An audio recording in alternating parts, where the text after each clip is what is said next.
Alors cette semaine, avec mon invité, Ginny Exantus Durand, nous allons parler de deuxième chance. Alors Ginny est passée par plusieurs épreuves et le Seigneur l'a vraiment ramenée de la mort à la vie. Alors restez connectés et bonne écoute.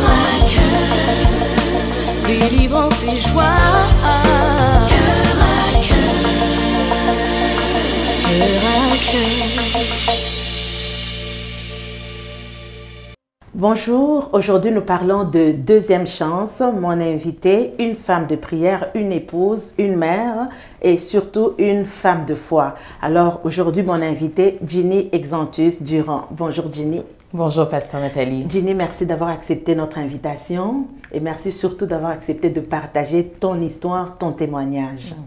Alors Ginny, ça commence en 2015. Qu'est-ce qui s'est passé en 2015? Alors, tout d'abord, merci pour l'invitation. Oui.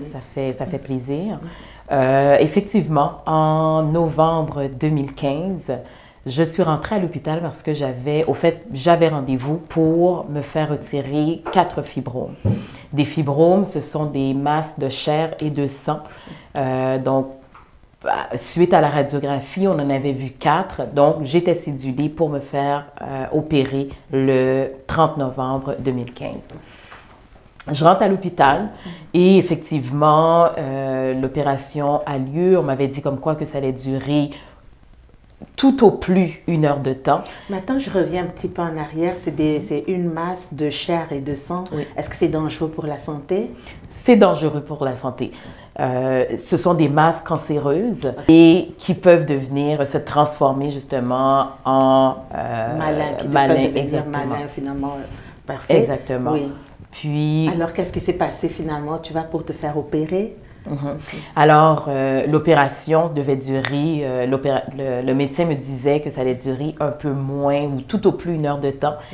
Eh bien, ça a duré un peu plus ou du moins un peu moins que 8 heures de temps. Wow. Finalement, je n'avais pas 4 fibromes, j'en avais 45. Des petits, des gros, des moyens. Donc, ils étaient là. Grâce à Dieu, on a pu tous les retirer. Est-ce que ça, c'était une opération pour retirer juste les fibromes ou pour retirer carrément tout l'utérus? Mon médecin m'avait proposé de tout retirer et j'avais refusé. Donc, je voulais vraiment qu'il puisse retirer uniquement les fibromes et c'est ce qui a été fait. Alors, pendant l'opération, qu'est-ce qui se passe? L'opération s'est faite avec plein succès. Est-ce qu'il y a eu d'autres événements qui se sont passés pendant l'opération? Le lendemain de l'opération, oui. Je me réveille avec des douleurs atroces au niveau de mon ventre. Mais moi qui est mère, donc j'ai connu les douleurs de l'accouchement. J'avais jamais connu une aussi grande douleur. Donc, mon infirmière va voir l'équipe médicale en lui expliquant la douleur que je ressens. Et l'équipe médicale va lui dire comme quoi que c'est normal. Donc, tout ce qu'elle doit faire, c'est manger, marcher et prendre de la morphine. J'ai refusé la morphine. Je leur ai dit que j'ai pas l'impression que la douleur ressentie est due nécessairement à l'opération. J'ai l'impression qu'il y a quelque chose au niveau de mon ventre. Ils n'ont pas cru bon étant donné qu'habituellement, c'est ça. Habituellement, les douleurs sont vraiment dues à l'opération. Donc, pour eux, la réponse facile était de lui donner de la morphine. Je ne voulais pas prendre de morphine parce que je savais que ça allait tout simplement endormir la douleur, mais pourtant, le mal était là. Alors, j'ai pris et j'arrivais pas du tout à manger. Donc, j'ai pris la 3e option qui était de marcher. J'ai ma mère d'un côté, l'infirmière de l'autre côté, qui m'aide pour pouvoir marcher, me lever. Effectivement, je me lève, je fais un pas et je sens ma tête tourner. Donc, l'infirmière me dit, OK, on va pas faire d'excès, de retourner sur mon lit. Je retourne sur mon lit, je me couche et j'entends ma mère me dire, Ginny, qu'est-ce que tu as? D'un ton vraiment inquiet. Elle me demande, qu'est-ce que tu as? Et je lui réponds, je me sens partir. Et effectivement, je suis partie. Et c'est ça que tu me disais, Jenny, que le diable, l'ennemi, ta santé était vraiment menacée et l'ennemi avait utilisé donc 4 manières pour vraiment t'arracher à la vie. Et c'est ça que tu as vu. Donc, premièrement, tu nous parlais de fibrome, mais c'est quoi qui s'est passé après? Comment est-ce que l'ennemi s'est vraiment acharné sur toi pour, n'est-ce pas, t'ôter la vie? Alors, effectivement, il y a les fibromes, 45 fibromes. Par la suite, lorsque je suis partie, bon, l'infirmière a appelé, j'avais plusieurs, ça c'est ma mère, les autres personnes qui m'expliquaient par la suite. Mais moi, j'ai vu une grande, disons, en vision. En fait, Ginny, pour expliquer, tu dis que tu te sentais partir, mais en fait, tu es morte. Je suis partie. Tu es partie, donc tu es morte, tout simplement. Oui. Alors que tu étais là pour te faire juste enlever des fibromes. Juste me faire retirer des fibromes. Explique-moi un peu ça. Et je pense que vous le savez, je veux dire, dans notre communauté, c'est chose courante. Donc, j'avais aucun stress. OK, je rentrais à l'hôpital pour me faire retirer 4 fibromes en me disant que, OK, j'allais ressortir de là et 3 jours après, j'allais même pouvoir aller travailler. Exactement. Mais ça ne s'est pas passé comme ça du tout. Donc, la première façon, justement, c'était les fibromes. Par la suite, lorsque je suis partie, j'ai vu une grande madame. Elle est rentrée dans ma chambre d'hôpital et elle m'a dit, je suis venue te chercher. Par la suite, je ne l'ai plus revue et j'ai vu une autre plus petite madame rentrer également. Et là, cette madame-là, elle cherchait. Je l'ai vue en train de chercher. Elle a regardé sur mon lit, elle a cherché sous mon lit, elle a cherché dans la garde-robe, elle a cherché. Et moi, je me suis vue, dans la vraie vie, au fait, j'étais couchée, mais je me suis vue, j'étais assise sur mon lit d'hôpital et je la regardais. Puis je me disais, mon Dieu, j'aimerais lui apporter mon aide, à savoir, lui demander, mais comment puis-je vous aider? Qu'est-ce que vous cherchez? Mais j'étais tellement fatiguée, affaiblie. Je me suis vue vraiment assise, mais même ma bouche, j'arrivais pas à ouvrir. On dirait que ça me prenait un effort énorme, même pour ouvrir la bouche, pour pouvoir demander à la madame, qu'est-ce que vous cherchez? Est-ce que je peux vous aider? Et par la suite, je suis revenue à moi-même. On m'a donné 4 sacs de sang. Toutefois, je dois aussi préciser que je ne suis pas revenue à moi-même comme ça. Ma mère, elle a une équipe de prière. Donc, elle a appelé son équipe de prière. Lorsque je suis partie, elle a appelé son équipe de prière, SOS. Et donc, je pense vraiment que Dieu a permis justement, au travers de la prière, que je puisse revenir à la vie. Par la suite, c'est ça. Donc, ce que le Seigneur m'a permis de comprendre, c'est que l'ange de la mort, cette personne-là qui est venue me dire, je suis venue te chercher, et par la suite, l'autre personne que j'ai vue rentrer et chercher, elle était venue me chercher. L'ange de la mort, cette journée-là, était venu me chercher. En fait, Ginny, justement, l'ange de la mort était là, mais ça s'est manifesté. D'abord, tu partais juste pour des fibromes. Ensuite, on a vu que tu faisais une embolie. Ensuite, c'est après, oui. Ensuite, tu faisais une hémorragie. Explique-moi ça. OK. Alors, c'est ça, donc, ce que j'ai vu.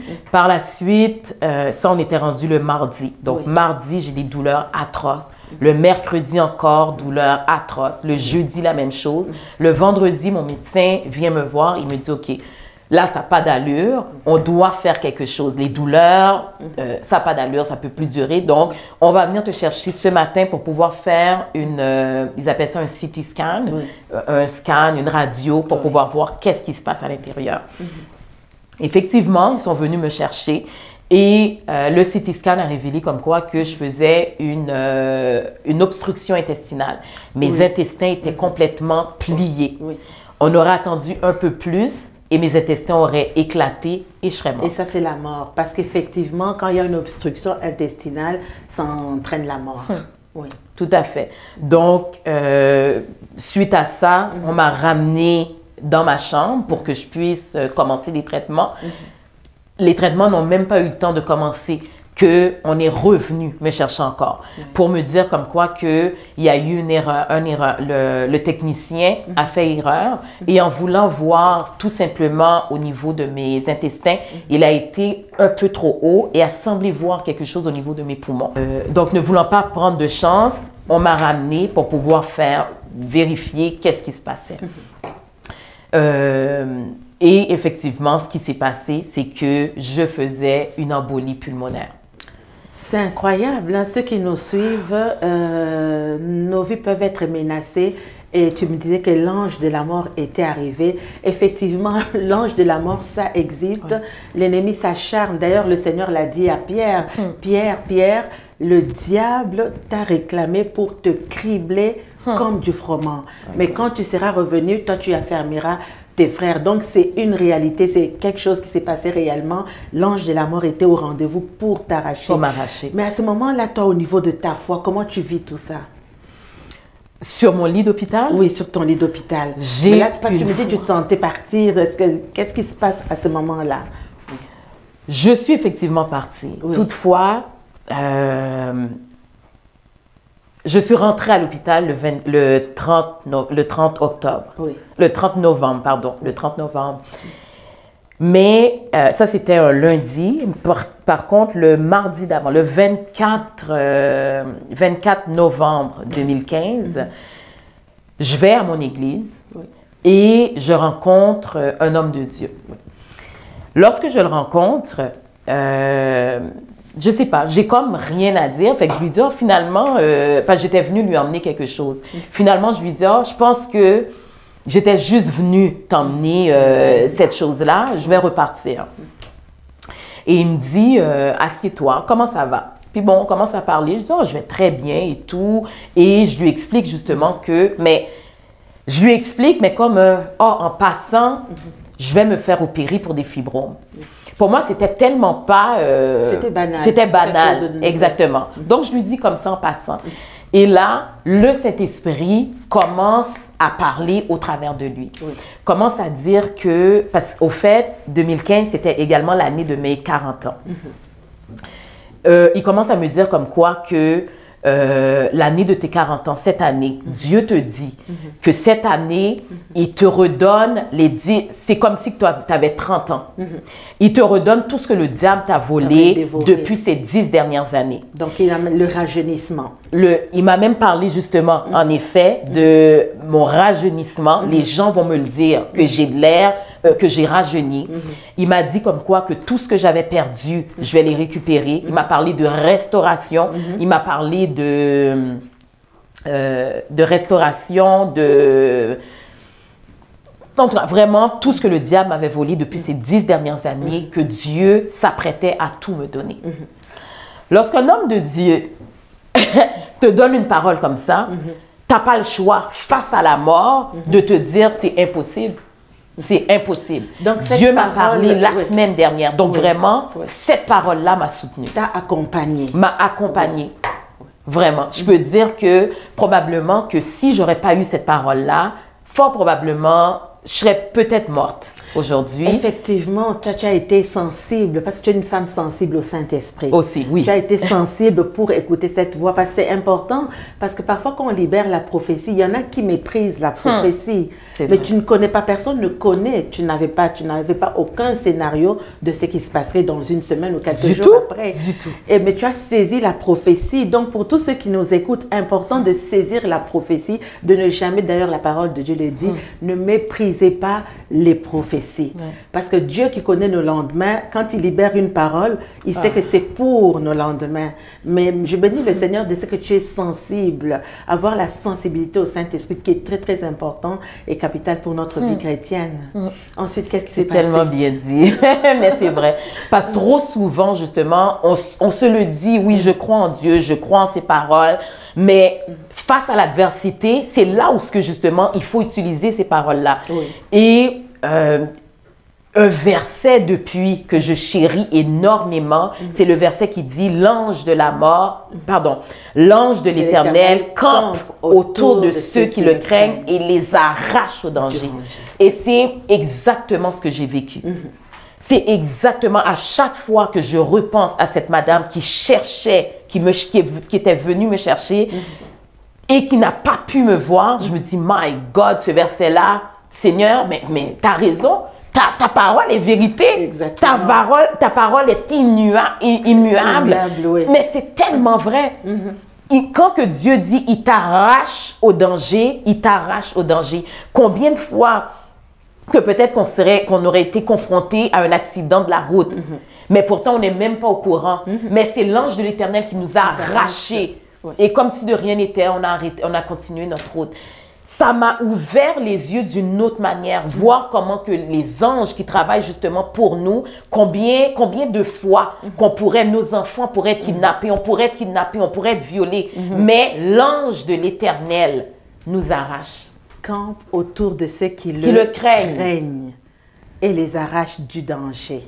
C'est important de mentionner la crainte du Seigneur. C'est vrai. Parce que ça fait partie de notre marche. Tu crains le Seigneur et Dieu, dans sa fidélité, libère son ange pour te délivrer. C'est vrai. Alors, Ginny, tu passes par la mort, mais tu reviens de la mort à la vie. C'est pour ça qu'on parle de deuxième chance. Oui. Alors, explique-moi comment se passe cette deuxième chance, cette résurrection, parce que tu vis une résurrection. Ça ne veut pas dire que tu ne servais pas le Seigneur avant, tu le servais avant, mais de ta manière à toi. Alors avec la deuxième chance, un deuxième épisode, une nouvelle dimension commence à ce moment-là avec toi. Alors explique-nous un peu, c'est quoi la deuxième chance? C'est quoi la résurrection que tu vis?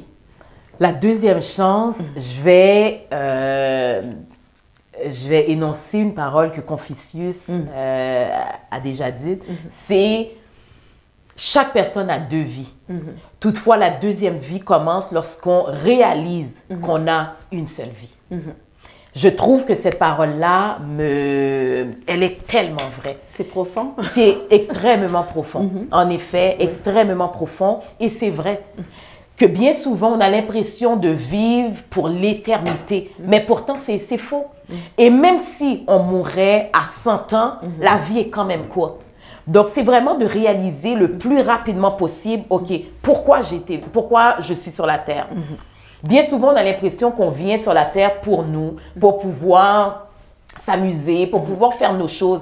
Alors que la réalité, c'est pas ça. La réalité, c'est qu'on a été, comment dire, Dieu nous a permis d'être sur terre pour pouvoir accomplir sa volonté, son dessein, son but, et non pas le nôtre. Exactement. Bien sûr que souvent, notre but s'accorde avec le but de Dieu, dans le sens où on a nos talents, on a nos dons, on vient au monde avec nos dons et talents. Mais en réalité, nos buts s'accordent avec les buts de Dieu. En réalité, c'est Dieu qui les a placés en nous. C'est ça. Donc, il faut qu'on s'enligne à un moment donné, qu'on comprenne, qu'on saisisse et qu'on s'enligne avec la pensée de Dieu. Avec la pensée de Dieu. Seigneur, qu'est-ce que tu veux de moi? Pourquoi suis-je sur la terre? Et non pas de vivre comme si qu'on vivrait jusqu'à l'éternité, au fait. Non, vraiment lui demander, Seigneur, qu'est-ce que tu veux de moi? Et à partir du moment qu'on sait qu'est-ce que Dieu veut, mais c'est sans perdre de temps, s'enligner pour faire la volonté de Dieu. Et bien sûr, la volonté de Dieu va toujours s'enligner également avec aller chercher les âmes. Il y a tellement de monde qui meurt de suicide, qui meurt sans connaître Dieu, mais au fait, et c'est ce que j'ai réalisé. Donc aujourd'hui, oui, je sais où est-ce que je vais, je sais quels sont mes dons, mes talents, je sais que j'ai été créé pour Dieu, à l'image de Dieu, pour pouvoir emmener des âmes, faire une différence dans la vie des gens. Et c'est ça ma deuxième chance. Je suis tellement reconnaissante. Oui. Mais Ginny, avant, j'ai dévancé un petit peu les choses. Ginny, tu sors de l'hôpital et puis on a enlevé tous les fibromes. Tu rentres à la maison, la prière est là, tu es entouré, il faut le dire. Tu es bien entouré, tu as les hommes de Dieu, tu as ta famille, une famille de prière. C'est bien d'avoir ce soutien-là. Mais Ginny, après l'opération, les fibromes reviennent. Les fibromes reviennent. Oui. Comment expliquer ça? Et puis là, ça étonne les médecins parce qu'ils n'ont jamais vu le médecin qui t'a traité. Il disait qu'en 23 ans de carrière, il n'avait jamais vu les fibromes revenir avec une telle ampleur. Alors, J'ai rencontré mon médecin au mois d'août. Je me suis fait opérer au mois de novembre 2015. Je rencontre mon médecin au mois d'août 2016. Et juste au toucher, mon médecin me dit que les fibromes sont revenus. Comme si j'étais enceinte de 4 mois. Donc vraiment, ils sont gros. Et quelques temps après, je rencontre une femme de Dieu à mon église, la prophétesse Eliane Isaac. Et tout bonnement, c'était pas par rapport à ça la rencontre. Donc, on se parle et vers la fin, je lui dis, oh, tu sais, les fibromes sont revenus. Puis elle me dit, vraiment? Elle dit, oh non, non, non, je suis sûre que ça va bien aller. Je lui dis, oh, en plus, mon médecin me dit que vraiment, il n'a jamais vu ça, il ne sait pas quoi faire, mais c'est sûr que lui, il ne veut pas m'opérer parce que c'est sûr qu'en moins d'1 an, me réouvrir, mon corps ne va pas le supporter. Avec tout ce que j'ai vécu, mon corps ne va pas le supporter. Tout de suite, j'ai compris que, OK, je vais... c'est la mort et c'est ça. Donc, OK. Et au mois d'octobre, il y a la prophétesse Eliane fait une matinée de gloire. Lors de la matinée de gloire, la puissance de Dieu est là. On prie, on loue. Il y a l'onction partout. On le sentait, la gloire de Dieu. Et suite à ça, elle dit aux gens qui ont reçu, vers la fin, qui ont reçu leur guérison, de venir en avant témoigner. Bon, moi, j'étais en avant pendant la louange, donc je retourne à ma place. Et aussi, elle mentionne qu'il y a des gens, pendant même que tu retournes à ta place, comme ça, tu vas avoir ta guérison. Bon, je retourne à ma place, je m'assois, et tout à coup, je me sens vide au niveau de mon ventre. Parce qu'en fait, quand tu avais les fibromes, tu pouvais les toucher, oui. Tu pouvais les sentir, oui. Tu savais qu'ils étaient là. C'est ça, oui, tout à fait. Et là, je me dis, mais qu'est-ce qui se passe? Fait que je touche et j'arrive à rentrer mon doigt vraiment comme... profondément, je suis comme, mais là, je touche et boum, je me lève de ma chaise et je cours pour aller donner mon témoignage. Les fibromes ont disparu. Dieu était au rendez-vous. C'est... Oh mon Dieu, c'est incroyable. Vraiment, la foi peut faire toute une différence. Déplacer les montagnes. Mais pas juste la foi. Je crois que être à un endroit également, être à un endroit loin, faire attention à qui prononce des paroles sur nos vies a un impact également. Effectivement. C'est vraiment incroyable. Donc, c'est ça, j'ai donné cette journée-là mon témoignage. Je pense que c'est de cette manière. C'est ça, j'ai vu la vidéo, effectivement, comment ça s'est passé. Et c'est important, tu mentionnes plusieurs points importants. Et je m'excuse, donc l'endroit où tu te trouves, les paroles libérées sur ta vie. On ne peut pas se laisser libérer n'importe quelle parole par n'importe qui. Des paroles que le Seigneur a envoyées. Toi-même, une femme de foi, toi-même, tu marches dans la crainte du Seigneur et Dieu a manifesté tout simplement. Tout était réuni afin que la gloire de Dieu se manifeste. Mais aussi, c'était une confirmation pour toi. Autant l'ange de la mort était venu pour t'arracher, autant le Seigneur est descendu également pour manifester sa gloire. Oui. Donc, les fibromes ont disparu tout simplement. Jusqu'à aujourd'hui, plus rien. Jusqu'à aujourd'hui. Jusqu'à aujourd'hui. Vraiment, c'est... Dieu est bon. Je sais que ça fait pléonasme. Tout le monde sait que Dieu est bon, mais le vivre, avoir ses propres expériences avec Dieu, c'est quelque chose de... Moi, on pourra jamais plus me retirer ce que je sais, l'expérience que j'ai vécue avec Dieu. Donc, vraiment, c'est incroyable. Gloire à Dieu. Effectivement, c'est cette expérience-là qui change tout dans notre vie. C'est cette expérience, cette révélation, cette nouvelle connaissance que nous avons de Dieu qui change complètement le cours de notre vie. Tu vivais ta vie comme tu l'entendais avant, mais aujourd'hui, tu la vis différemment. C'est pour ça que tu parles de deuxième chance et tu parles de vivre pleinement la vie que Dieu nous a donnée. Ça veut dire quoi? Vivre pleinement la vie que Dieu nous a donnée. Vivre pleinement, donc c'est de vivre dans les voies de Dieu. Chercher à savoir, comme que je l'ai dit précédemment, c'est vraiment de chercher, c'est notre devoir de chercher à savoir qu'est-ce que Dieu veut de nous? Comment il veut qu'on impacte notre génération? Comment il veut, si c'est au travers de la chanson, si c'est au travers de peu importe, mais il y a quand même une manière que Dieu... C'est Dieu qui nous a créés, c'est lui qui nous a placés. Il savait, ok, lui, je vais le placer dans le ventre de sa mère à telle époque, à telle date. Il va sortir à telle date. Je veux qu'il fasse telle chose. Donc, c'est à nous à chercher à savoir le pourquoi que Dieu nous a placés sur la terre.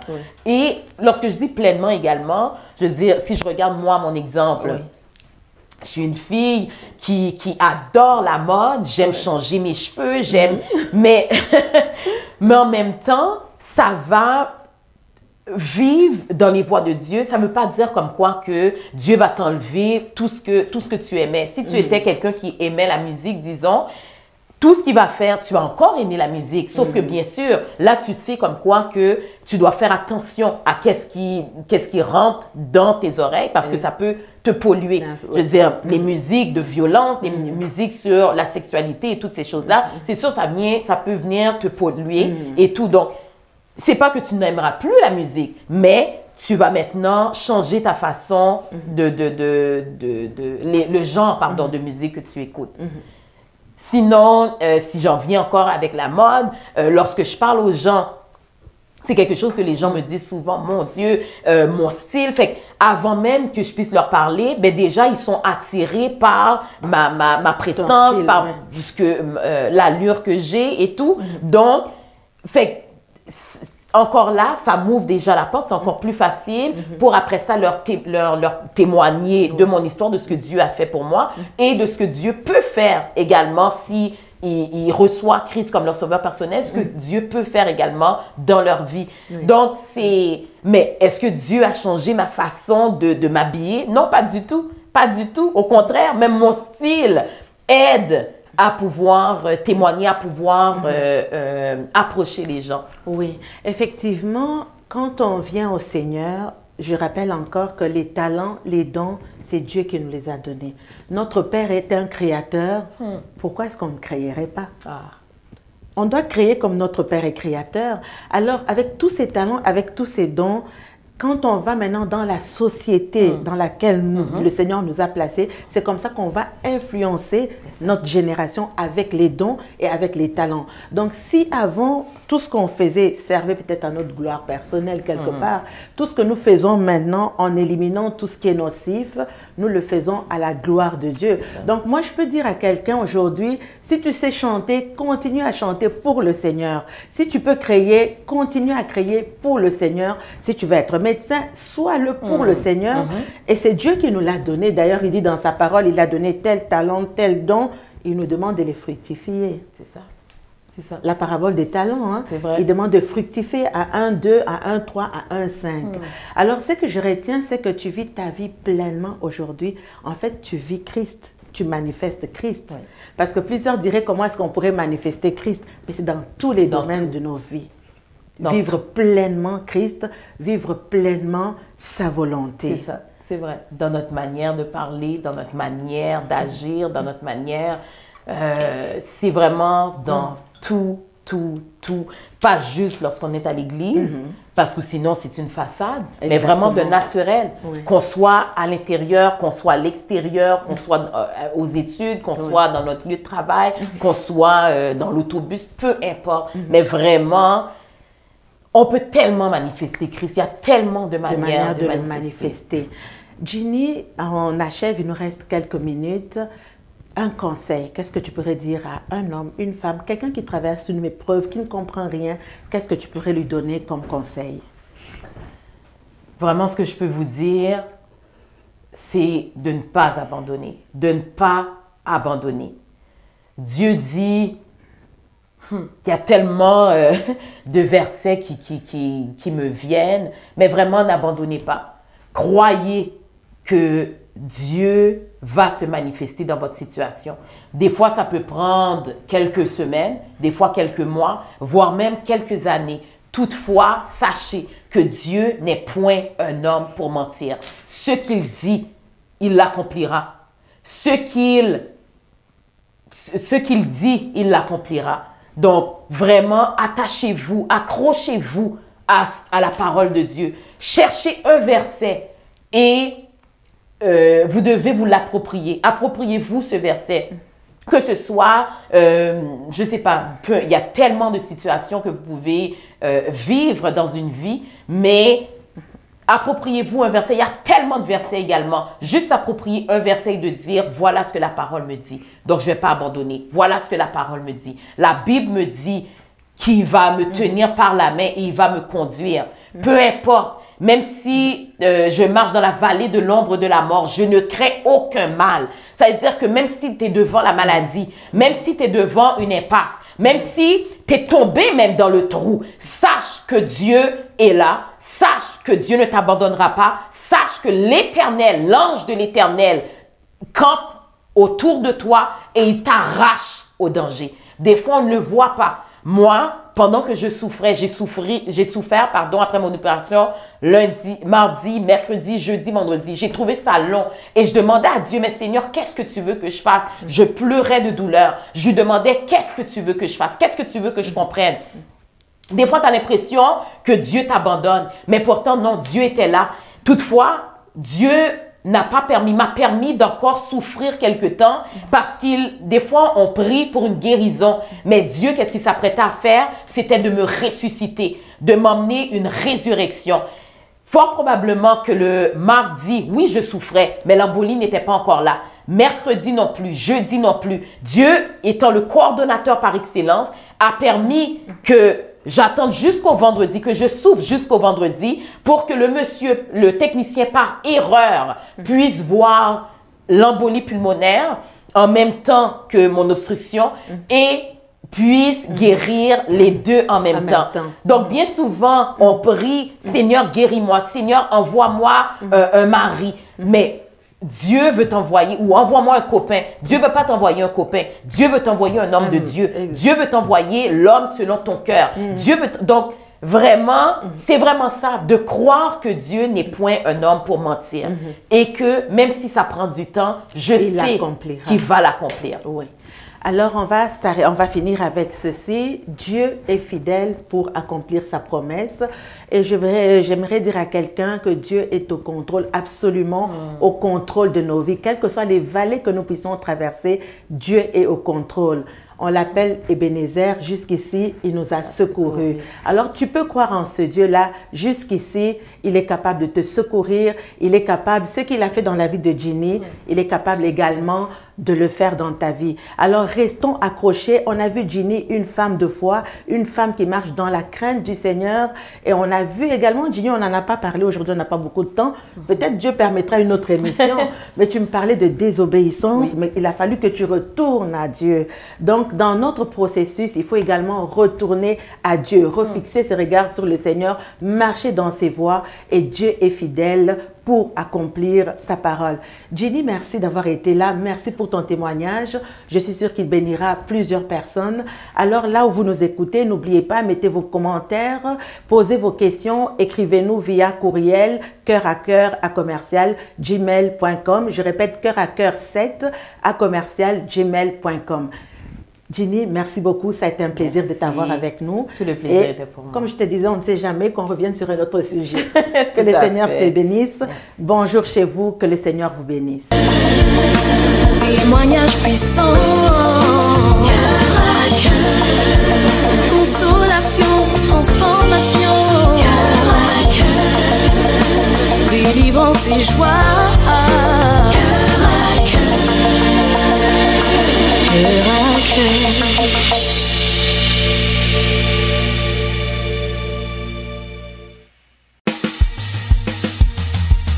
Cœur à cœur. Témoignage puissant. Cœur à cœur. Consolation, transformation. Cœur à cœur. Délivrance et joie. Cœur à cœur.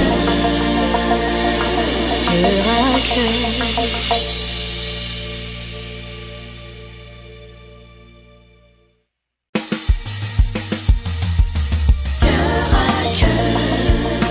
Témoignage puissant. Cœur à cœur. Consolation, transformation. Cœur à cœur.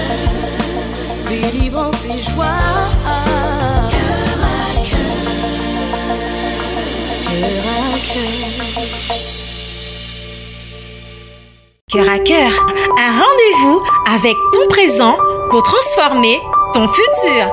Cœur à cœur, parce que Dieu agit encore. Cœur à cœur, parce que Dieu agit encore.